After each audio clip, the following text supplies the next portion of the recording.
మన వాక్య ధ్యానము నిమిత్తము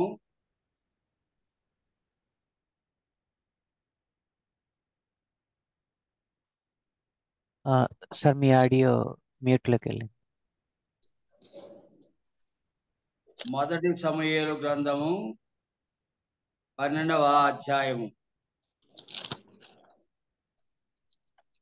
మొదటి నుండి చివరి వరకు అనగా 25 వచనాలు ఉన్నాయి. అందరం కలిసి మీరున్న చోట మీరు చదవండి, నేను చదువుతాను. మొదటి సమూయేలు గ్రంథము 12వ అధ్యాయము మొదటి వచనం నుండి 25వ వచనం వరకు. అప్పుడు సమూయేలు ఇశ్రాయేలులందరితో ఇట్లనెను, ఆలకించుడి, మీరు నాతో చెప్పిన మాటను అంగీకరించి మీ మీద ఒకని రాజుగా నియమించి ఉన్నాను. రాజు మీ కార్యములను జరిగించును. నేను తల నెరసిన మొసలివాడను, నా కుమారుడు మీ మధ్యనున్నారు. బాల్యము నాటి నుండి నేటి వరకు నేను మీ కార్యములను జరిగించుచూ వచ్చితిని. ఇదిగో నేనున్నాను. నేను ఎవరి యొద్దనైనను తీసుకొంటినా, నేను ఎవరి ఎద్దునైనా తీసుకొంటినా, ఎవరి గార్ధపమునైనా పట్టుకొంటినా, ఎవరికైనా అన్యాయము చేసి తినా, ఎవరినైనా బాధ పెట్టి తినా, న్యాయము నాకు అగపడకుండా ఎవరి యొద్దనైనా లంచం పుచ్చుకొంటినా, అలాగు చేసినడలా యెహోవా సన్నిధిని ఆయన అభిషేకము చేయించిన వాని ఎదుటను వాడు నా మీద సాక్ష్యము పలకవలెను. అప్పుడు నేను మీ ఎదుట దానిని మరలా ఇత్తునను. నీవు మాకు ఏ అన్యాయమైనను ఏ బాధనైనను చేయలేదు.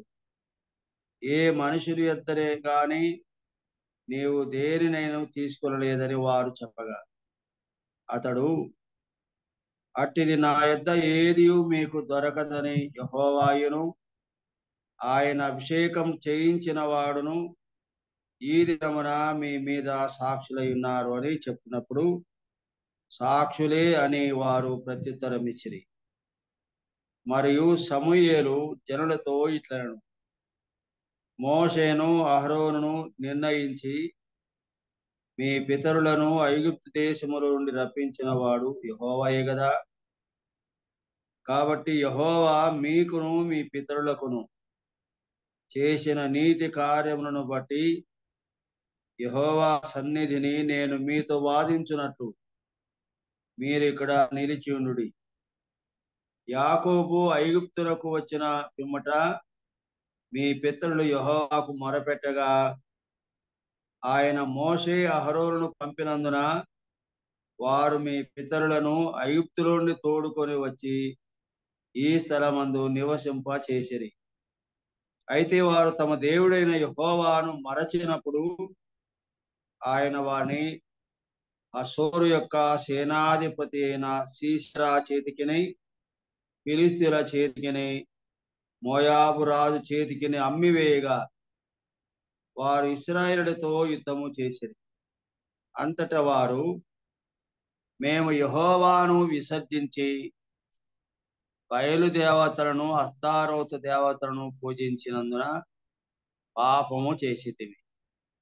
మా శత్రువుల చేతిలో నుండి నీవు మమ్మను విడిపించిన ఎడల మేము నిన్ను సేవించదమని యెహోవాకు మొరపెట్టగా, యెహోవా యెరుబ్బయలును పెదానును యెఫ్తాను సమూయేలును పంపి నలుదిశలా మీ శత్రువుల చేతుల నుండి మిమ్మల్ని విడిపించినందున మీరు నిర్భయముగా కాపురము చేయుచున్నారు.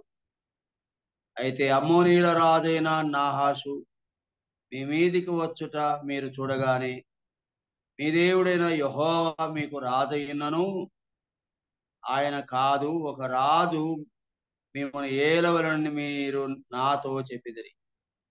కాబట్టి మీరు కోరి ఏర్పరచుకున్న రాజు ఇతడే.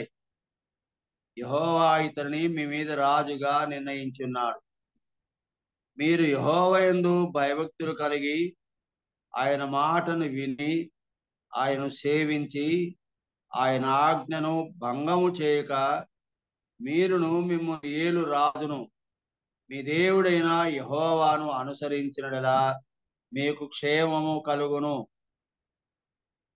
అయితే యెహోవా మాట వినక ఆయన ఆజ్ఞను భంగము చేసినలా యెహోవా హస్తము మీ పితరులకు విరోధముగా ఉండినట్లు మీకును విరోధముగా ఉండును.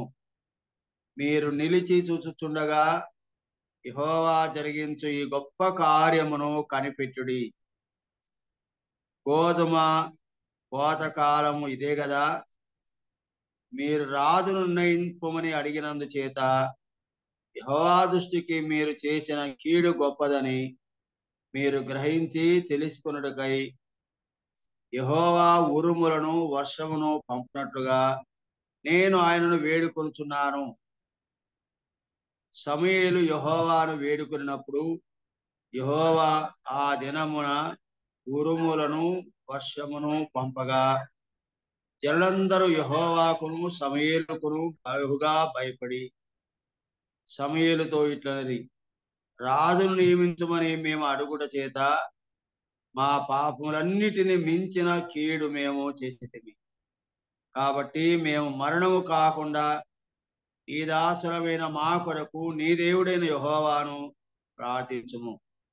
అంతట సమూయేలు జనులతో ఇట్లను, భయపడకుడి, మీరు ఈ కీడు చేసిన మాట నిజమే. అయినను యెహోవాను విసర్జింపకుండా ఆయనను అనుసరించుచు పూర్ణ హృదయముతో ఆయనను సేవించుడి. ఆయనను విసర్జింపకుడి. ఆయనను విసర్జింపు వారు ప్రయోజనం మాలినవై రక్షింపలేని మాయా స్వరూపములను అనుసరించుదురు. నిజముగా అవి మాయయే. యెహోవా మిమ్మును తనకు జనముగా చేసుకున్నటకు ఇష్టము కలిగి ఉన్నాడు.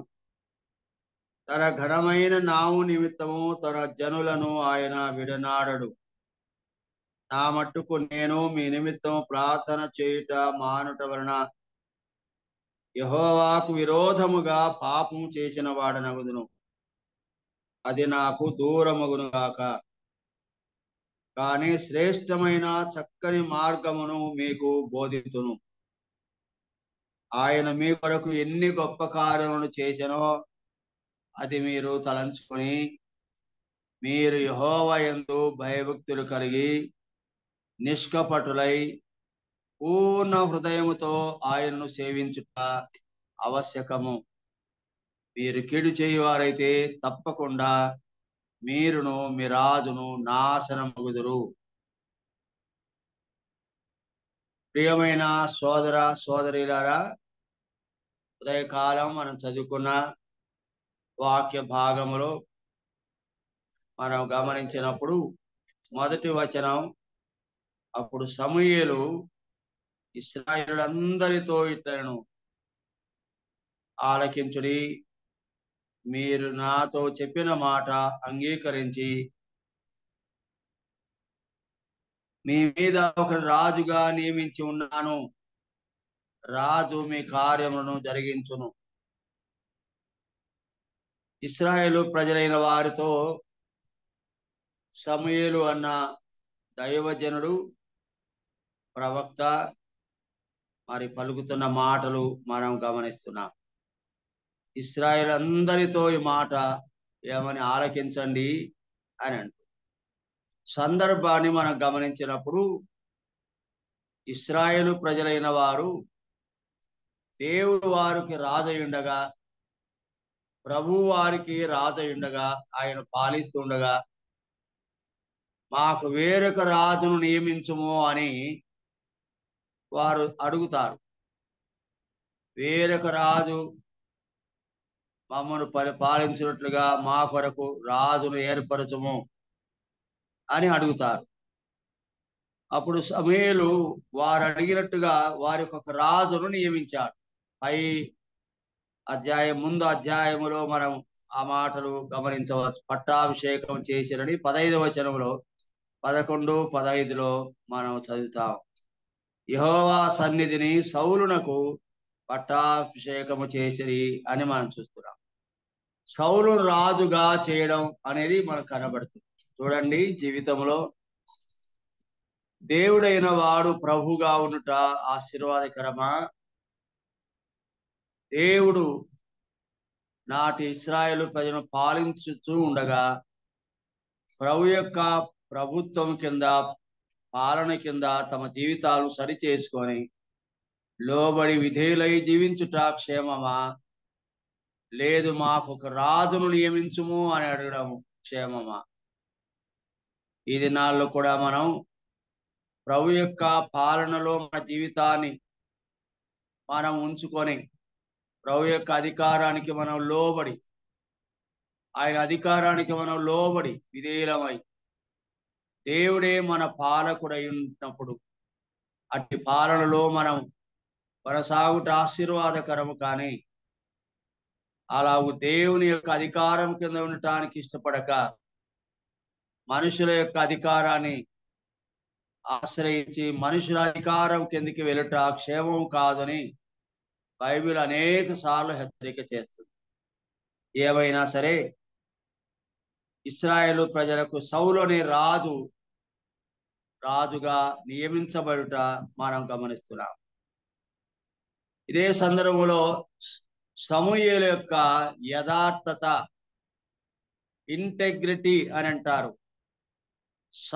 సమూయేలు యొక్క ఇంటెగ్రిటీని, యథార్థతను మనం ఈ వచనాల్లో మనం గమనించవచ్చు. చూడండి, 2వ వచనం నుండి, నేను తల నెరసిన ముసలివాడను, నా కుమారులు మీ మధ్య ఉన్నారు. బాల్యము నాటి నుండి నేటి వరకు నేను మీ కార్యమును జరిగించుచూ వచ్చితిని. ఇదిగో నేనున్నాను. నేను ఎవని ఎద్దనైనను తీసుకొంటినా, ఎవని గార్ధమునైనా పట్టుకొంటినా, ఎవరికైనా అన్యాయము చేసి తినా, ఎవరినైనా బాధ పెట్టి తినా, న్యాయము నాకు అగపడకుండా ఎవని ఎద్దనైనా లంచం పుచ్చుకొంటినా, అలాగు చేసినలా యెహోవా సన్నిధిని ఆయన అభిషేకము చేయించిన వాని ఎదుటను వాడు నా మీద సాక్ష్యం పలకవలను. అప్పుడు నేను మీ ఎదుట దానిని మరలా ఇత్తును అనెను. ఈ వచనాల్లో మనకి ఏం కనబడుతుంది అంటే సమూయేలు యొక్క యథార్థ ప్రవర్తన, ఆయన ఇంటెగ్రిటీ అనేది కనబడుతుంది. ప్రియులారా, యథార్థంగా లోకములో జీవించుట, బాల్యము నుండి నేటి వరకు నేను మీ కార్యమును జరిగించుతూ వచ్చితిని అని అంటూ, ఇదిగో ఇక్కడ నేను ఉన్నాను. నేను ఎవరి యొద్దైనా మీ యొద్ద ఏదైనా ఆశించి తీసుకున్నానా? ఎవరికైనా అన్యాయము చేసినానా? ఒక గార్ధమైనా నేనేమైనా మీది తీసుకున్నానా? ఎవరైనా బాధ పెట్టి తినా, న్యాయము నాకు అగపడకుండా ఎవరినైనా లంచం పుచ్చుకొంటినా? ఇలాంటి మాటలు సమూయేలు ఆ ప్రజల ఎదుట తెలియచేస్తున్నాడు.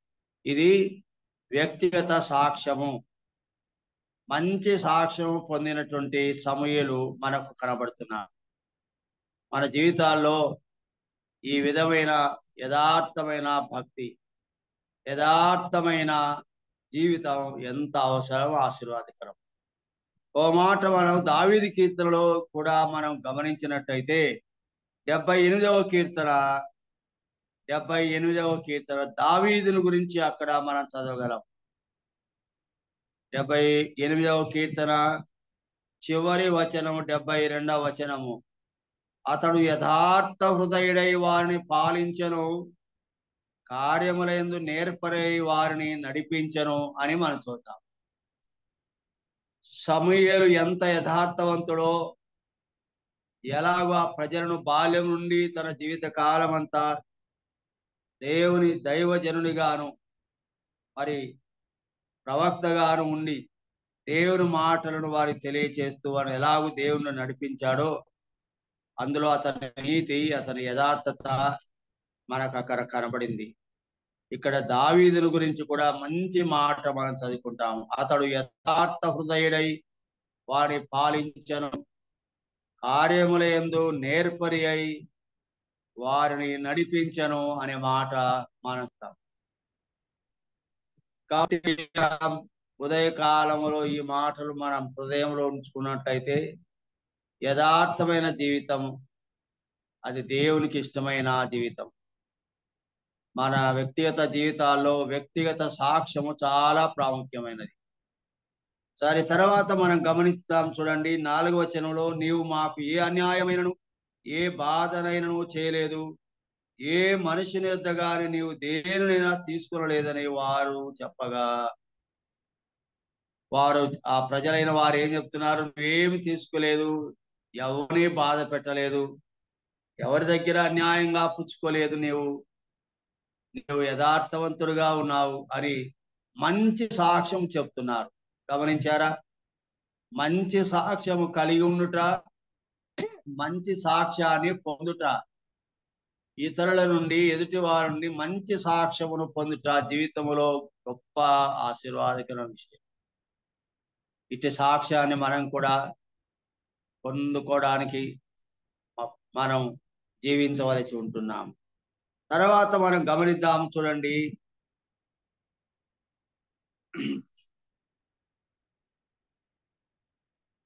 6వ వచనం, సమూయేలు జనులతో ఇట్లను, మోషే అహరోను నిర్ణయించి మీ పితరులను ఐగుప్తు దేశము నుండి రప్పించిన వాడు యెహోవాయే కదా.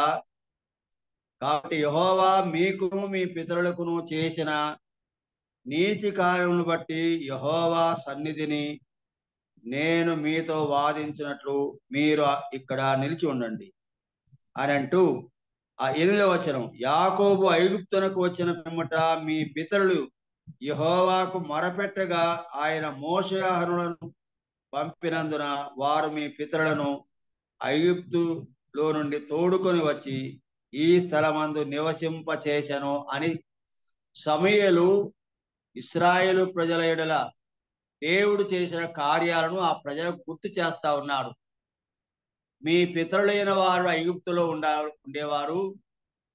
వారు మొరపెట్టగా, దేవునికి మొరపెట్టగా, దేవుడు మోషేను అహరోనును ఇద్దరిని పంపి ఆ ఐగుప్తు దేశం నుంచి వాడు విడిపించుకొని తీసుకొని వచ్చి ఇప్పుడు మీరు నివసిస్తున్నటువంటి స్థలంలో మీ పితరులు ఉంచినారు అని వారి పితరుల ఎడల దేవుడు చేసిన ఉపకారాన్ని ఇప్పటి ప్రజలకు వివరిస్తున్నాడు సమూయేలు. 9వ వచనం, అయితే చదవండి 9వ వచనం, అయితే వారు తమ దేవుడైన యెహోవాను మరచినప్పుడు అనే మాట చూస్తున్నాం. ఇంత ఉపకారాన్ని దేవుడు వారి ఎడల చేసి ఉండగా వారు ఏం చేశారంటే యెహోవాను మరచిపోయినారు. ప్రియమైన సోదరుడా సోదరి, దేవుడు చేసిన ఉపకారం దేనిని మరువకము, నా ప్రాణమా యెహోవాను స్తుతించుము అని భక్తుడైన దావీదు పదే పదే పలుమార్లుగా దేవుని స్తుతిస్తాడు. కానీ నాటి ఇశ్రాయేలు ప్రజలైన దేవుడు వారి పితరుల ఎడల చేసిన ఉపకారమును మరచిపోయిన వారై చివరికి దేవుణ్ణే మర్చిపోయారు. గతములో దేవుని ద్వారా పొందిన ఉపకారం ఎప్పుడైనా మనం మర్చిపోతే దేవుణ్ణే మర్చిపోతాం. మనం ఎప్పుడైనా గుర్తుపెట్టుకోండి, మొదట ఉపకారమును మర్చిపోకూడదు. మనం గతంలో దేవుడు ఉపకారం చేసి ఉన్నాడు, అట్టి ఉపకారం దేనిని మరవకుండా ఉండగలిగితే మంచిది. ఆ మేలులను మర్చిపోయామా, చివరికి దేవునే మర్చిపోయే పరిస్థితి వస్తుంది. కనుక దేవుడు ఏం చేశాడు? వారిని ఆ ఫిలిస్తీన్ల చేతికి వారిని అమ్మివేశాడు. శత్రువుల చేతిలో పడిపోయినారు. చూడండి, మొదట వారి పితరుల ఎడల దేవుడు చేసిన ఉపకారాన్ని మర్చిపోయారు. వారి పితరులు దేవునికి మొరపెట్టగా వారిని ఐగుప్తులోంచి విడిపించి ఇప్పుడు కనాను దేశాన్ని తీసుకుని వచ్చాడు. కానీ అవన్నీ గతమంతా మర్చిపోయారు. గతమంతా మర్చిపోతే గతి పడుతుంది అన్నాడు. గతం మర్చిపోకూడదు ఎప్పుడు కూడా. అంటే దేవుడు చేసిన ఉపకారాలు మర్చిపోకూడదు. అవి మర్చిపోయామంటే దేవుణ్ణి మర్చిపోయినట్టు అర్థం. దేవుని మర్చిపోయినట్టయితే మనం ఎంతో కీడును పొందుతాం. తర్వాత చూడండి, ఆ వారు ఏం చేశారు? దేవుని మర్చిపోవడమే కాదు, 10వ వచనం, అంతట వారు మేము యెహోవాను విసర్జించి బయలు దేవతలను అస్తారోతు దేవతలను పూజించినందున పాపము చేసి. ఇక్కడ మరొక విషయం, దేవుని మర్చిపోయారు, అంతకంటే దేవుని ఉపకారం మర్చిపోయారు. కనుక దేవుని మర్చిపోయారు. ఎప్పుడైతే దేవుని మర్చిపోయారో వారు అన్య దేవతలను బయలు దేవతలను పూజిస్తున్నారు. ఘోరమైన తప్పిదములో వారు పడినట్లుగా. ప్రియులారా, దేవుని చేసిన ఉపకారం మరవద్దు. గతములో దేవుడు చేసిన చిన్నవి కాని పెద్దవి కాని ఏ మేలును కూడా జీవితంలో మర్చిపోకూడదు. అలా మర్చిపోతే దేవుణ్ణి మర్చిపోయిన వారం అవుతాము. దేవుని మర్చిపోతే లోకం తట్టు, పాపం తట్టు, అన్య దేవతల తట్టు మనం తిరిగే ప్రమాదం ఉంది అని మనం చూస్తున్నాం. తర్వాత చూడండి, మనం చూస్తున్నాము, మా శత్రువుల చేతిలో నుండి నీవు మమ్మును విడిపించినలా మేము నిన్ను సేవించదమని యెహోవాకు మొరపెట్టగా మరలా వీరు పశ్చాత్తాపడి దేవునికి మొరపెట్టేతాము, మేము మొరపెడతాము అని అంటున్నారు. 11వ వచనం, యెహోవా యెరుబ్బయలును పెదానును యెఫ్తాను సమూయేలును పంపి నలుదిశలా మీ శత్రువుల చేతుల నుండి మిమ్మల్ని విడిపించినందున మీరు నిర్భయముగా కాపురము చేయుచున్నారు. అలా అయితే ఇశ్రాయేలు ప్రజలు ఇప్పుడు పశ్చాత్తాపడి మారు మనసు పొంది దేవుని తట్టు తిరిగినప్పుడు దేవుడు వారిని కనికరించి క్షమించి వారిని మరలా మరి నిర్భయముగా కాపురం చేయనట్టుగా దేవుడు వారిలా మంచి కార్యం చేశాడు. ఇది కూడా ఒక పాఠం మనకు. ఎప్పుడైనా మనం తొలగిపోతే, తప్పిపోతే, దేవుని మరిచిపోతే, ఓ మాట ఇలాగ వ్రాయబడింది, పోయిన వాడు తిరగా లేవకుండునా అన్నాడు, తప్పిపోయిన వాడు తిరగ రాడా అన్నాడు. తప్పిదం జరిగి తొలగిపోయిన తర్వాత పశ్చాత్తాపడి తిరగా వస్తే దేవుడు కనికరం చూపుతాడు. అలాగూ దేవుడు వారు మొరపెట్టగా వారి పట్ల కనికరం చూపించి శత్రువుల చేతి నుండి వారిని విడిపించినట్టు మనం అక్కడ 11వ వచనం చూస్తాం. తర్వాత చూడండి, 12వ వచనం, అయితే అమ్మోనీయుల రాజైన నాహాషు మీ మీదికి వచ్చుట మీరు చూడగాని మీ దేవుడైన యెహోవా మీకు రాజయున్నను, ఆయన కాదు ఒక రాజును మిమ్మును ఏర్పరనని మీరు నాతో చెప్పిదిరి. కాబట్టి మీరు కోరి ఏర్పరచుకున్న రాజు ఇతడే, యెహోవా ఇతడిని మీ మీద రాజుగా నియమించి ఉన్నాడు అని అంటున్నాడు. ఇందులో గమనించవలసిన ప్రాముఖ్యమైన మాట, మనం కోరుకున్నది ఎప్పుడు మనకు హానికరం. మనకు కావలసింది దేవుడు అనుగ్రహిస్తే అది మేలుకరం. ఎప్పుడు కూడా ఫలానిది మాకు కావాలి అనే కోరిక, దేవుడు కోరికలు తీర్చువాడు కాడు, దేవుడు అవసరాలు తీర్చువాడు. కోరికలు వేరు, అవసరాలు వేరు. మనం ఏం కోరుతామో ఎప్పుడు కూడా మనకు కావలసింది అవసరాన్ని గురించి కోరం, అధికమైన ఆశతో దురాశతో. ఆశ, దురాశ, దుష్టాశ అని ఇలాగ మనం చెప్పుకుంటూ ఉంటాం. ఆశ అవసరం, అధికమైన ఆశ కూడా కొన్నిసార్లు అవసరం అవుతుంది కావచ్చు, కానీ దురాశ అనేది ఉండకూడదు. ఆశ, అత్యాశ, దురాశ, 3 రకాలుగా మనం పిలుచుకుంటూ ఉంటాం. ఆశ, అత్యాశ, దురాశ. ఆశ మంచిది, అత్యాశకి వెళ్తే ప్రమాదంలో పడతాము, ఇంకా దురాశకి వెళ్తే మరీ చెడిపోతాం. మనకేమి కావాలో ప్రభువుకి తెలుసు ప్రియులారా.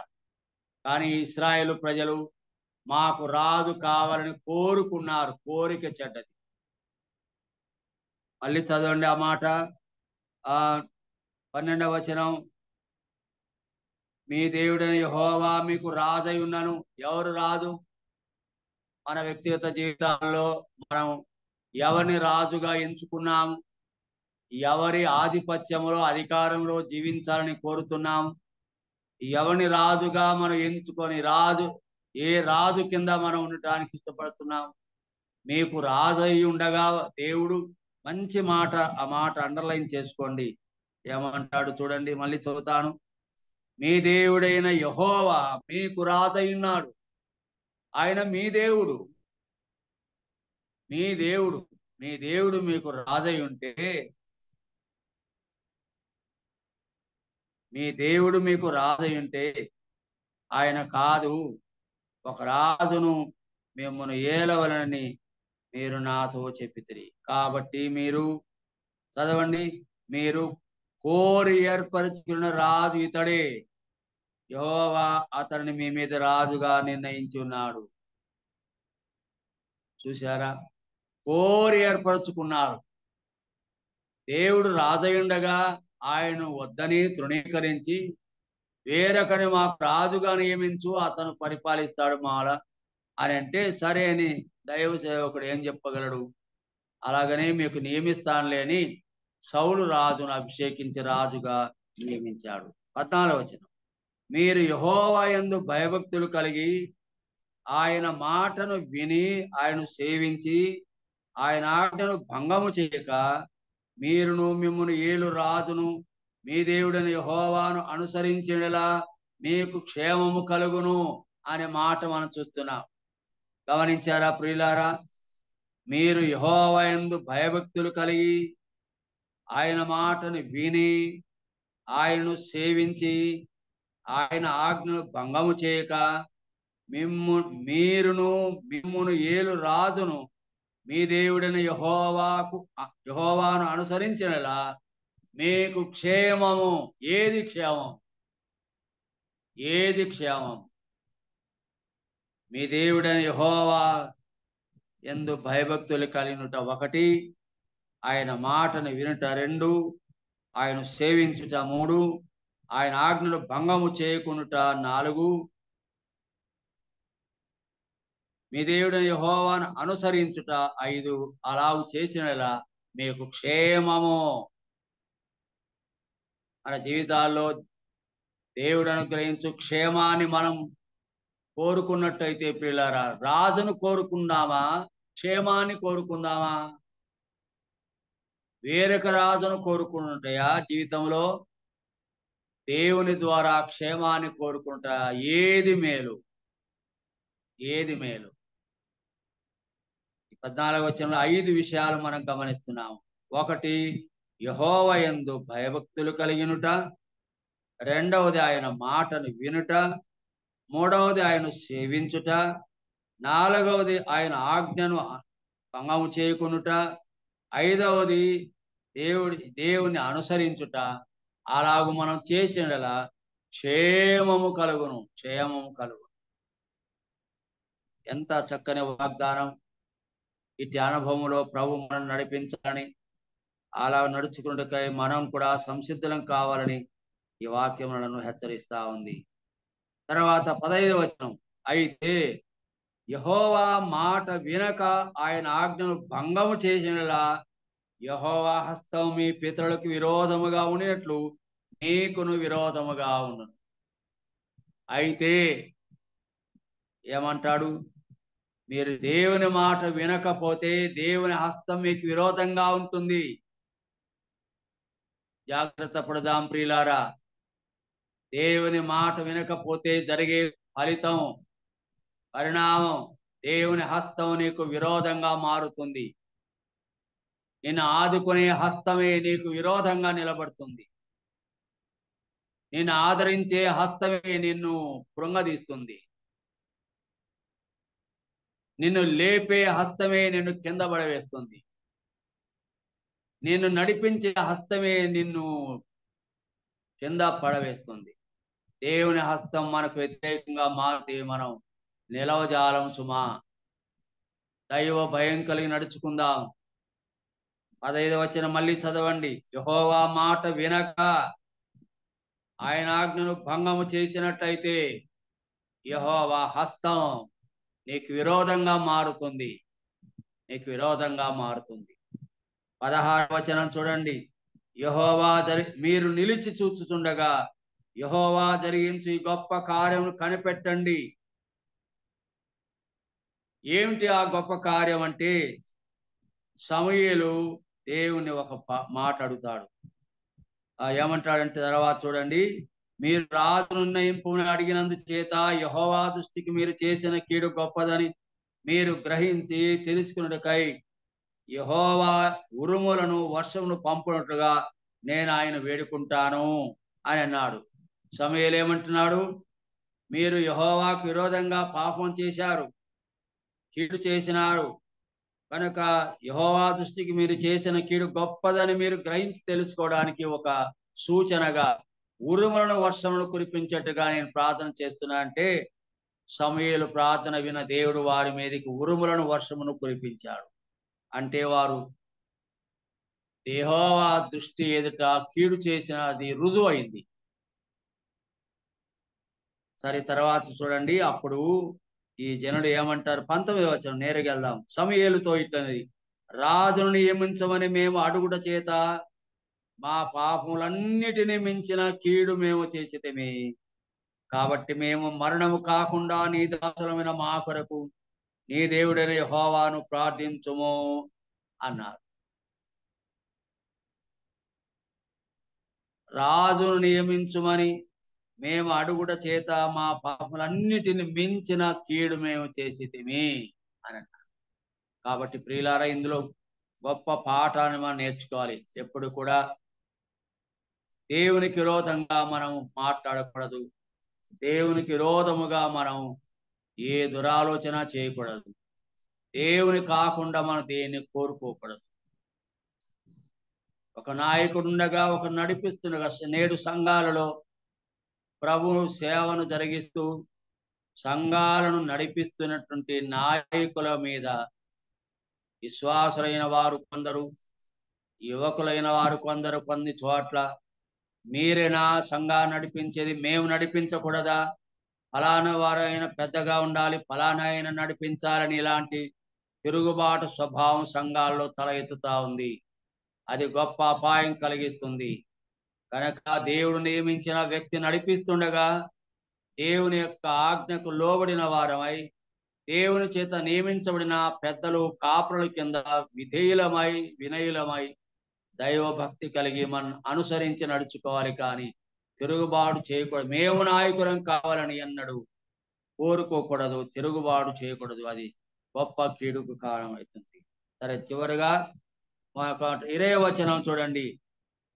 అంతట సమూయేలు జనులతో, భయపడకుడి, మీరు కీడు చేసిన మాట నిజమే, అయినను యెహోవాను విసర్జింపకుండా ఆయనను అనుసరించుచు పూర్ణ హృదయముతో ఆయన సేవించండి.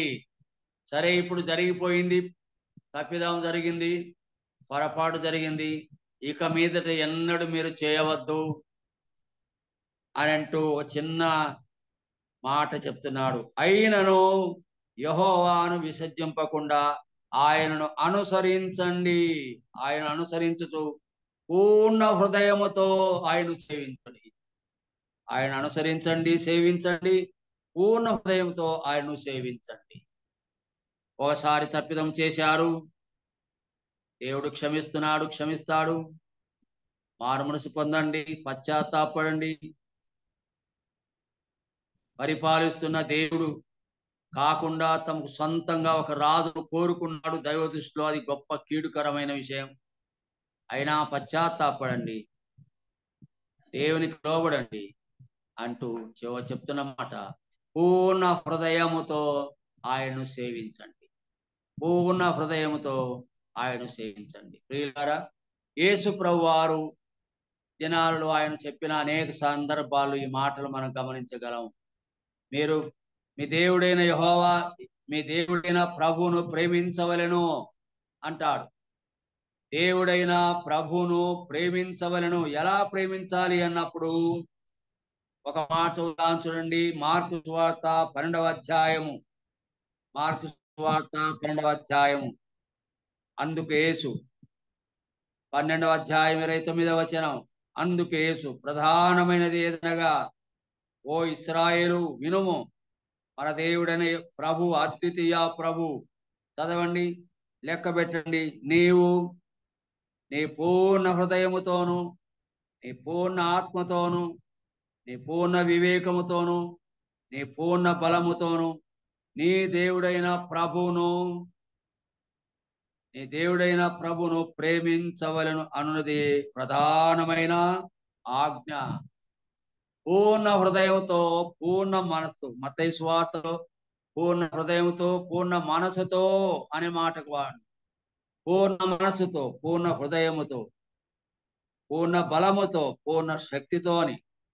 లూకా సువార్తలో పూర్ణ శక్తితో అనే మాట 5 విషయాలుగా ఉంటాయి.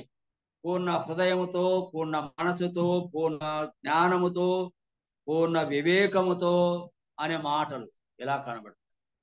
ప్రభును సేవించాలి. చివరి మాట 24వ వచనం చూద్దాం, చూడండి. 23వ వచనం చివరి లైన్లో కానీ శ్రేష్టమైన చక్కని మార్గమును మీకు బోధిస్తాను. మీరు పూర్ణ హృదయంతో ప్రభువును సేవించినట్లయితే నేను మీకు చక్కని మార్గం బోధిస్తాను. ఏ మార్గం అది? చక్కని మార్గం. 32వ కీర్తనలో ఇలాగుంటుంది. 32వ కీర్తనలో 9వ వచనం లేదా 8వ వచనం, నీకు ఉపదేశము చేసేదను, నీవు నడవలసిన మార్గం నీకు బోధించదను, నీ మీద దృష్టించి నీకు ఆలోచన చెప్పేదను.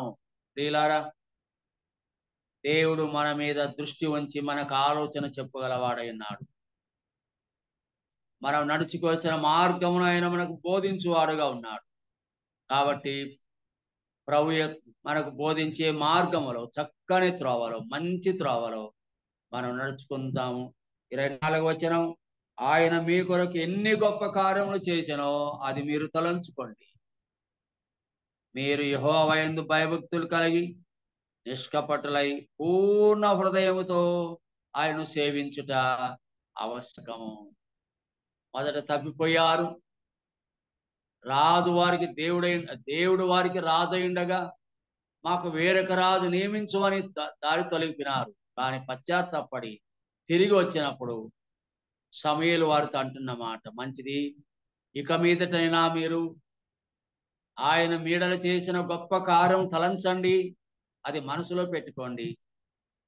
భయభక్తులు కలిగి నిష్కపటులై పూర్ణ హృదయముతో యెహోవాను సేవించుట అవసరము అని మనం చూస్తున్నాం. ఈ మాటలు మన హృదయాలు ఉంచుకొని దేవుని యందు భయభక్తులు కలిగిన వారమై పూర్ణ హృదయంతో ప్రభును సేవించుటకు ముందుకు సాగుదాం గాక. ప్రభు ఈ మాటలను దీవించును గాక.